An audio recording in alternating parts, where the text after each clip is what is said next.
এখন আপনাদের জানাবো সংবাদ শিরোনাম। বাংলাদেশকে কি চাপে ফেলবে ট্রাম্পের জজ?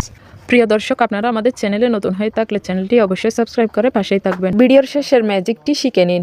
এবারে যুক্তরাষ্ট্রের নির্বাচনে ডোনাল্ড ট্রাম্প এবারে ভূমিধস বিজয় পেয়েছেন।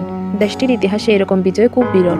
ট্রাম্প শুধু দ্বিতীয়বার ক্ষমতাও পাননি, সিনেটও প্রতিনিধি পরিষদের সংখ্যাগরিষ্ঠতা পেয়েছেন। বলা চলে এবারের নির্বাচনের মাধ্যমে যুক্তরাষ্ট্রের রাজনীতিতে ট্রাম্প তার একচ্ছত্র প্রভাব বিস্তার করার ক্ষমতাটা পেয়ে গেছেন। এর ফলে যে ধরনের নীতিমালায় বিশ্বাস করে ট্রাম্প নির্বাচন করেছেন সেটা বাস্তবায়ন করতে তার কোনো ধরনের বাধা থাকছে না। ট্রাম্প প্রথমে যুক্তরাষ্ট্রের প্রথম নীতি বজায় রাখবেন। যুক্তরাষ্ট্রের স্বার্থ তিনি সর্বোপরি বজায় রাখবেন। অভ্যন্তরীণ ক্ষেত্রে তিনি অভিবাসনের উপর কড়াকড়ি নিয়মকানুন আরোপ করবেন। এমনও হতে পারে যেসব অভিবাসীর কাগজপত্র ঠিক নেই তাদেরকে দেশ ছেড়ে চলে যেতে তিনি বাধ্য করবেন। এছাড়া মেক্সিকো বা অন্য কোনো সীমান্ত দিয়ে কোনো অভিবাসী যাতে যুক্তরাষ্ট্রে প্রবেশ করতে না পারে তার জন্য কড়া বন্দোবস্ত করবেন তিনি। ট্রাম্প চাইবেন ইউরোপীয় দেশগুলো তাদের পক্ষ থেকে ইউক্রেনকে আর্থিক সহায়তা করুক। একটা ব্যাপারে অনেকের আশঙ্কা করছেন যে ট্রাম্প হয়তো বর্তমানে ইউক্রেনের ভূমিতে যেভাবে সামরিক অবস্থানগুলোতে আছে সেখানে বাস্তবে মেনে নিতে এক ধরনের শান্তি চুক্তি করার জন্য চাপ সৃষ্টি করবেন।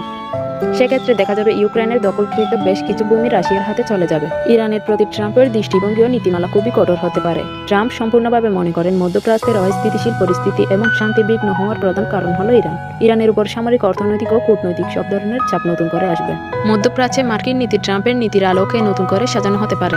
ট্রাম্পের সময় স্বাক্ষরিত আব্রাহাম চুক্তি, যেটা বর্তমানে কিছুটা স্থগিত আছে, সেটা পুনর্জীবিত করা হতে পারে। মধ্যপ্রাচ্যের দেশগুলোর কাছে ইসরায়েলের গ্রহণযোগ্যতা বাড়ানোর পথ হিসেবে ট্রাম্প প্রশাসনের দিক থেকে চাপ প্রয়োগ কিংবা উৎসাহিত করা হতে পারে। আঞ্চলিক কৌশলগত নীতিমালা যেমন ইন্দো প্যাসিফিক স্ট্র্যাটেজির ক্ষেত্রে যুক্তরাষ্ট্র গুরুত্ব দিয়ে আসছে। ট্রাম্পের মেয়াদে সেটা অব্যাহত থাকবে, কিছু কিছু ক্ষেত্রে গুরুত্বটা বাড়বে। বাইডেন প্রশাসনের সময় আমরা দেখেছি অকাশ যুক্তরাষ্ট্র, অস্ট্রেলিয়া ও যুক্তরাজ্যের নিরাপত্তা জোট আসার পরে কোয়াডের যুক্তরাষ্ট্র, ভারত, অস্ট্রেলিয়া ও জাপানের নিরাপত্তা জোট গুরুত্বটা আগের তুলনায় কমেছে। এর কারণ হলো অকাশে হার্ড সিকিউরিটি পাওয়ার বা সামরিক বিষয়াদি অন্তর্ভুক্ত। ট্রাম্প প্রশাসনের কাছে প্রতিরক্ষার ক্ষেত্রে অপ্রচলিত নিরাপত্তা ব্যবস্থার চেয়ে প্রচলিত নিরাপত্তার ব্যবস্থার গুরুত্ব বাড়বে।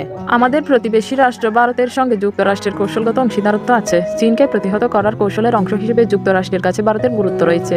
ট্রাম্পের দ্বিতীয় মেয়াদে এই কৌশলে কোনো পরিবর্তন আসবে না, সেটা বজায় থাকবে। ট্রাম্পের সঙ্গে ভারতের প্রধানমন্ত্রী নরেন্দ্র মোদীর একটা ব্যক্তিগত সম্পর্ক আছে, তবে এটিকে অনেক ক্ষেত্রে অতিরঞ্জিত করে দেখা হয়। বৈদেশিক সম্পর্কের ক্ষেত্রে, বিশেষ করে পরাশক্তির সঙ্গে অন্য দেশের সম্পর্কের ক্ষেত্রে ব্যক্তিগত সম্পর্ক বা ব্যক্তিগত আবেগ তেমন স্থান পায় না। এখানে সবচেয়ে গুরুত্বপূর্ণ বিষয় হলো বাস্তবতা বা রিয়েল পলিটিক্স। বাস্তবতার ক্ষেত্রে যুক্তরাষ্ট্র তাদের জাতীয় স্বার্থে যা যা করার দরকার সেগুলো মাথায় রেখে এগোবে। এখানে ব্যক্তিগত বন্ধুত্ব গুরুত্বপূর্ণ নয়। ভারতের সঙ্গে যুক্তরাষ্ট্রের যে স্থিতিশীল সম্পর্ক রয়েছে সেটা স্থিতিশীল থাকবে, তবে যুক্তরাষ্ট্র তার ভবিষ্যৎ প্রভাব বলয়ের ক্ষেত্রে একটা সম্প্রসারিত দৃষ্টিভঙ্গি গ্রহণ করেছে। অনেক ক্ষেত্রে এটি ভারতের জন্য অসুবিধার কারণ হবে। এখন ভারত অনেক জায়গাতেই তার প্রভাব নিয়ে খুব সহজেই প্রবেশ করতে পারে। ভবিষ্যতে হয়তো সেই সুবিধাটা তারা পাবে না। এর কারণ হলো যুক্তরাষ্ট্র এই ক্ষেত্রে একটা শক্ত অবস্থান থাকবে। ট্রাম্প জিতে যাওয়ায় বাংলাদেশের অন্তর্বর্তী সরকারের উপর কোনো চাপ আসবে না এমন ধারণা ভিত্তিহীন ও অবাস্তব। অন্তর্বর্তী সরকার বাংলাদেশকে গণতন্ত্রে ফিরিয়ে নিয়ে যাওয়ার জন্য কাজ করছে। এটা যুক্তরাষ্ট্রের নীতির সঙ্গে সামঞ্জস্যপূর্ণ, কারণ যুক্তরাষ্ট্র চায় বাংলাদেশের সত্যিকারের গণতন্ত্র ফিরে আসুক। বাস্তবসম্মত সময়ের মধ্যে নির্বাচন ও গণতন্ত্রে ফিরে যাওয়ার প্রক্রিয়ায় যুক্তরাষ্ট্র ও ট্রাম্প প্রশাসনের সমর্থন অব্যাহত থাকবে। সামাজিক যোগাযোগ মাধ্যমে অনেকেই মত দিচ্ছেন ট্রাম্প ফেরায় বাংলাদেশ বেকায়দায় পড়বে। এটা আকাশকুসুম কল্পনা ছাড়া আর কিছুই নয়।